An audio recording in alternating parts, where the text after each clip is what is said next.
अस्सलाम वालेकुम, this is me Anam मंजूर हुसैन। नाजरीन, समर्स हैं और गर्मियाँ हो और फलों का बादशाह आम ना हो, ऐसे कैसे हो सकता है। मुल्तान के आम तो वैसे ही बड़े मशहूर हैं। तो नाजरीन, आम जो है वो दरख्त से तो कच्चा ही उतारा जाता है, फिर इसको क्रेट्स या पेटियों में बंद करके इसके अंदर एक मसाला डाला जाता है जिसका वाइट या ग्रेश कलर होता है। इसको इसमें डाल दिया जाता है जिसकी वजह से इसका अंदर का गूदा नरम हो जाता है। 2-3 दिन में ही आम पक जाता है और खाने के लिए तैयार हो जाता है। लेकिन सवाल ये पैदा होता है कि ये मसाला कौन सा मसाला है जो कि 2-3 दिन में ही आम को पका देता है। इस मसाले को कहा जाता है कैल्शियम कार्बाइड। इसका फार्मूला है CaC2 और इसको इसमें इस्तेमाल किया जाता है जिससे आम 2-3 दिन में ही पक जाता है। मगर इसके नुकसान बहुत ज़्यादा हैं। बाजार में मौजूद जितने भी आम हैं वो 90% जितने भी मंडियों से आते हैं या शॉप्स पर मौजूद आम होते हैं वो इसी कैल्शियम कार्बाइड से ही पकाया जाता है। और पाकिस्तान समेत दुनिया भर में इस तरह कैल्शियम कार्बाइड से आम को पकाना ममनू है। लेकिन पाकिस्तान में मैंने अभी बताया कि 90% आम इसी तरह पकाया जाता है। इसका एक इस्तेमाल मैं आपको बताती हूँ। गैस वेल्डिंग का तो आपको पता ही होगा कि वेल्डिंग करने में लोहे के टैंक में ये जो कैल्शियम कार्बाइड है इसको डाल दिया जाता है, ये मसाला डाल दिया जाता है जिससे आग पैदा की जाती है और उस आग को हम वेल्डिंग के लिए इस्तेमाल करते हैं।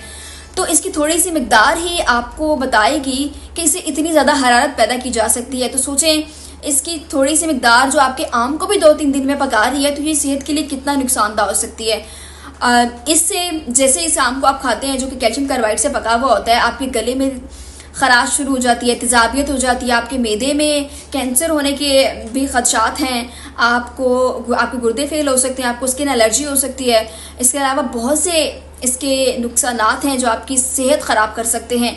इसलिए कैल्शियम कार्बाइड को ममनू किया गया है कि इसको इस्तेमाल नहीं करना, लेकिन पाकिस्तान में ये इस्तेमाल हो रही है और इसकी थोड़ी सी मिकदार ही आपको और आपकी सेहत को ख़राब करने के लिए बहुत है। और दूसरी तरफ है कहा जाता है कि एक गैस है जिसको कहते हैं एथिलीन गैस, उसको हम आम पकाने के लिए इस्तेमाल कर सकते हैं।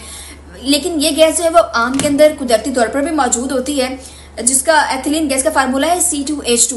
और इस गैस के जरिए आम को पकाने का तरीका यह है कि एक चैम्बर में आम को फैला दिया जाता है आमों को और फिर इसके अलावा उस गैस को छोड़ दिया जाता है। ये गैस जो है वो 2-3 दिन में आम को पका देती है और इस गैस से पके हुए आम ज़्यादा येलो तो नहीं होते मगर उसका जायका बहुत मुफीद होता है, बहुत लजीज उम्दा जायका होता है, बिल्कुल कुदरती आम जैसा उसका जायका होता है जो कि आपके सेहत के लिए भी नुकसानदेह नहीं है।